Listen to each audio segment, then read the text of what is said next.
प्रभू तुम्हाबरोबर असो आणि तुमच्या अंतर्यामी. मत्तई लिखित पवित्र शुभवर्तमानातून घेतलेले वाचन. हे प्रभू तुझा गौरव असो.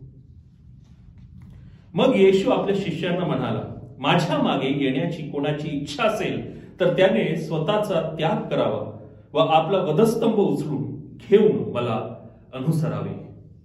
प्रभूचे शुभवर्तमान. हे प्रभू येशू ख्रिस्ता तुझी स्तुती असो.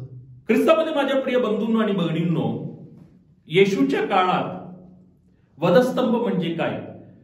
वधस्तंभ म्हणजे दुःखाचे प्रतीक. वधस्तंभ म्हणजे लज्जेचे प्रतीक.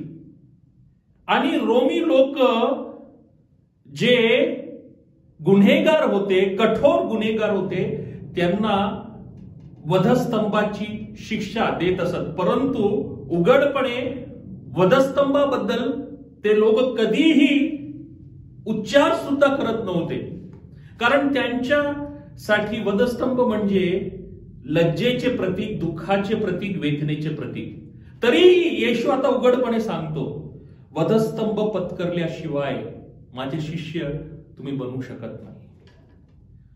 आणि म्हणून पुन्हा एकदा आपण या तथ्यावर मनन करणं गरजेचं आहे की जेव्हा आपल्या जीवनात दुःख येतात, कष्ट येतात, संकटे येतात, तेव्हा हे सर्व आपण येशू ख्रिस्ताचे वधस्तंभ म्हणून स्वीकार करतो का, अथवा आपण कुरकुर करतो, बंडखोरी करतो?